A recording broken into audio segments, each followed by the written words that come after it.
ಏನು ಒಂದು 2 days ಏನೋ ಒಂಚೂರು ಪ್ಯಾಚ್ ವರ್ಕ್ ಏನೋ ಎಕ್ಸ್ಟ್ರಾ ಮಾಡ್ತಾ ಇದ್ವಿ ಪುನಃ. ಫಾರಿನ್ಲೆಲ್ಲ ಶೂಟ್ ಆಗಿದೆ. ಕೊಕೇನ್ ಇದು ರಷ್ಯಾಗೆ ಹೋಗ್ತಾ ಇದ್ವಿ ಶೂಟ್ಗೆ. ಬೇರೆ ಲೆವೆಲ್ ಸಿನಿಮಾ. ನೀವು ಈ ಸಿನಿಮಾ ನೋಡಿದ್ರೆ ಹಿಂಗ ಅಂತ ಬೆಚ್ಚಿ ಬೀಳೋಂಥ ಒಂದು ಕತೆ, ಗಟ್ಟಿ ಕತೆ ಇಟ್ಕೊಂಡು ಮಾಡಿ. ಸ್ಟಾರ್ ಕಾಸ್ಟ್ ನೋಡಿ, ನಾನು ಕುರಿಗಳು ಖ್ಯಾತಿಯ ಮೋಹನ್ ಅವ್ರು ಇರ್ಬೋದು, ಮಿಮಿಕ್ರಿ ಗೋಪಿ ಇರ್ಬೋದು, ಶಶಿಕುಮಾರ್. ಇಂಡಿಯಾದಲ್ಲಿ ಕೊಕೈನ್ ಸಿಗಲ್ಲ ಅಂತ ರಷ್ಯಾಗೆ ಹೋಗ್ತಾ ಇದ್ದೀರಾ? ಅಯ್ಯೋ ದೇವ್ರೆ, ಅದ್ರ ಬಗ್ಗೆ ಎಲ್ಲ ನೀವು ಎಲ್ಲ ಡೀಪಾಗಿ ತೊಗೊಂಡೋಗ್ಬಿಡಿ ರೀ.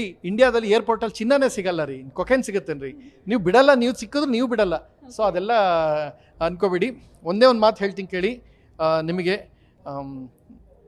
ಈ ವರ್ಷದ ಬೆಸ್ಟ್ ಮಾಸ್ ಸಿನಿಮಾ, ಈ ವರ್ಷದ ಅತಿ ದೊಡ್ಡ ಮಾಸ್ ಆ್ಯಕ್ಷನ್ ಸಿನಿಮಾ ಯಾವುದಂದರೆ ದಯಮಾಡಿ ಕೊಕೈನ್ ಹೆಸರೇ ಹಾಕಬೇಕು, ಬೇರೆ ಹೆಸರು ಹಾಕಬಾರ್ದು. ನೀವು ಇದು ಸ್ಟ್ರಿಕ್ಟಾಗಿ ಮಾಧ್ಯಮದಲ್ಲಿ ಕೇಳ್ಕೊತಾ ಇದ್ದೀನಿ, ಹೇಳ್ತಾ ಇದ್ದೀನಿ, ರಿಕ್ವೆಸ್ಟ್ ಮಾಡ್ತಾ ಇದ್ದೀನಿ.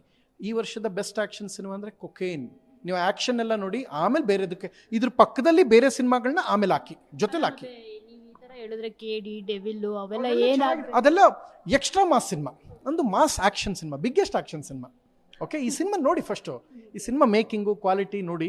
ಇದು ನಾವು ಬಜೆಟ್ ಹೇಳಿದ್ವಲ್ಲ, ನಾವು ಏನು ಅಂದ್ಕೊಂಡು ಆ ಬಜೆಟ್ ಎಲ್ಲ ವಾಡೋದು ನಾವೆಲ್ಲ ಅದು ಆಲ್ರೆಡಿ ಆಗೋಯ್ತದು. ಒಂದು ವಾರ ಶೂಟ್ಗೆ ಆಗೋಯ್ತದು, ಬಜೆಟ್ ಕೈ ಮೀರ್ಬಿಡ್ತು. ಸ್ಟಾರ್ ಕಾಸ್ಟು ಕೂಡ ಹಂಗೆ ಇದೆ. ಟೈಟ್ಲ್ ಹಂಗಿದೆ ಅಂದಾಗ ಫೋರ್ಸ್ ಇದೆ ಟೈಟ್ಲಲ್ಲಿ. ನಿಮಗೆ ಹೆಂಗೆಂಗೋ ಮಾಡ್ತಾ ಇಲ್ಲ ನಾವು, ಹಿಂಗೆ ಬೇಕು ಅಂತ. ಈ ಕಾಲೇಜ್ ಇದೇ ಕಾಲೇಜ್ ಬೇಕು ಅಂದ್ರೆ ಆ ಕಾಲೇಜಿನ ಕನ್ವಿನ್ಸ್ ಮಾಡಿ, ಮ್ಯಾನೇಜ್ಮೆಂಟನ್ನು ಕನ್ವಿನ್ಸ್ ಮಾಡಿ ತಗೋತಾ ಇದ್ದೀವಿ. ಸೊ ಇದು ಬೇರೆ ಲೆವೆಲ್ಗೆ ಆಗ್ತಾ ಇರೋಂಥ ಸಿನಿಮಾ. ನೀವು ಈ ಸಿನಿಮಾ ನಮಗೆ ಬಹಳ ದೊಡ್ಡ ಮಟ್ಟಿಗೆ ಗೌರವ ತಂದುಕೊಡುತ್ತೆ ಅಂತ ನಾನು ನಂಬಿದ್ದೀನಿ. ನೀವೆಲ್ಲ ಆಶೀರ್ವಾದ ಮಾಡಿದ್ರೆ ಖಂಡಿತ ಆಗುತ್ತೆ. ನಾನು ನಿಮ್ಗೊಂದು ಮಾತು ಕೇಳ್ಕೊತೀನಿ ಮಾಧ್ಯಮದಲ್ಲಿ, ನೀವು ಕಲಾವಿದರನ್ನು ಬೆಳೆಸಿ, ನಿಮ್ಮ ಕೈಗೆ ಸಿಗದರಷ್ಟು ಬೆಳೆಸಬೇಡಿ, ಕೈಗೆ ಸಿಗದರಷ್ಟು ಬೆಳೆಸಬೇಡಿ. ಇದು ನಾನು ರಿಕ್ವೆಸ್ಟ್ ಮಾಡ್ಕೊಳ್ಳೋದು. ಸೊ ನೆಕ್ಸ್ಟ್ ಜನ್ರೇಷನ್ ಇದೊಂದು ಒಳ್ಳೆ ಸಿನಿಮಾ, ಇದೊಂದು ಆಗುತ್ತೆ. ಪ್ರತಿ ಶಾರ್ಟ್ ಕೂಡ ಎಂಜಾಯ್ ಮಾಡ್ತೀರಾ. ಕರ್ನಾಟಕದಲ್ಲಿಯ ಫಸ್ಟ್ ನೈಟ್ ವಿತ್ ದೆವ್ವ ನಿಮ್ಗೆ ಆಗಸ್ಟ್ ಒಳಗೆ 2 ಬಂದ್ಬಿಡುತ್ತೆ. ಕೊಕೇನ್ ಬರುತ್ತೆ ನೋಡಿ ಆಯುಧ ಪೂಜೆಗೆ, ಬೆಸ್ಟ್ ಸಿನಿಮಾ ಆಗುತ್ತೆ.